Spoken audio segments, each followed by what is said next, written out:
ಕ್ರಮ ತಗೋಬೇಕು, ಕ್ರಮ ತಗೊಳ್ಳಿಲ್ಲ ಅಂತಂದರೆ ಈ ರೀತಿ ಘಟನಾವಳಿಗಳು ಆಗ್ತಾನೆ ಇರ್ತವೆ ಅಂತ. ಯಾವ ರೀತಿ ಕ್ರಮ? ಯಾವ ಧೈರ್ಯದಿಂದಲೇ ಹಾಗಾದರೆ ಈ ಕಂಡಕ್ಟರ್ಗಳು, ಈ ಡ್ರೈವರ್ಗಳು ಬಸ್ ತಗೊಂಡು ಹೋಗಬೇಕು? ಅವರಿಗೆ ರಕ್ಷಣೆ ಇಲ್ಲ ಅಂತಂದರೆ ಯಾಕೆ ಹೋಗಬೇಕು? ರಿಟೈರ್ಮೆಂಟ್ ಆಗುವಂಥ ಸ್ಥಿತಿಲಿದ್ದಾರೆ ಆ ವ್ಯಕ್ತಿ. ಗೊಳು ಅಂತ ಹೇಳ್ತಾರೆ.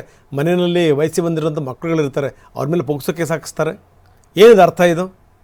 ಯಾರು ಕೇಳಬೇಕು?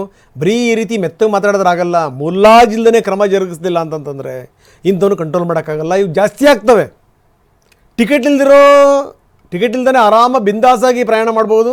ಟಿಕೆಟ್ ಕೇಳಿದ ತಕ್ಷಣ ಪೋಕ್ಸೋ ಕೇಸ್ ಹಾಕೋದ, ಹಲ್ಲೆ ಮಾಡೋದು ಅವನ ಮೇಲೆ, ಕಾಲು ಮುರಿಯೋದ, ಕೈ ಮುರಿಯೋದ, ಇದೇನೋ ರೀತಿ ನೀತಿ?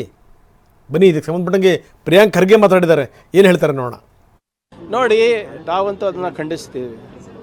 ಬೆಳಗಾವಿ ಬಗ್ಗೆ ಯಾರೂ ಪುಂಡಾಟಿಕೆ ಮಾಡೋ ಅವಶ್ಯಕತೆ ಇಲ್ಲ. ಭಾಳ ಸ್ಪಷ್ಟವಾಗಿ ನಾವು ಸಂದೇಶ ಮಹಾರಾಷ್ಟ್ರದವರಿಗೂ ಹೇಳಿದ್ವಿ, ಕೇಂದ್ರ ಸರ್ಕಾರದವರಿಗೂ ಹೇಳಿದ್ವಿ.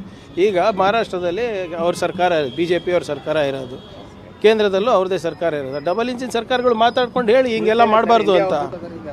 ಯಾವುದು ಅಲ್ಲಿ ಪುಂಡಾಟ ಮಾಡಿದವರು ಎಲ್ಲ ಯಾರೇ ಇರ್ಬೋದು ರೀ. ಕರ್ನಾಟಕದ ನೆಲ ಜಲ ವಿಚಾರ ಬಂದಾಗ ಅವೆಲ್ಲ ಏನೂ ಇಲ್ಲ.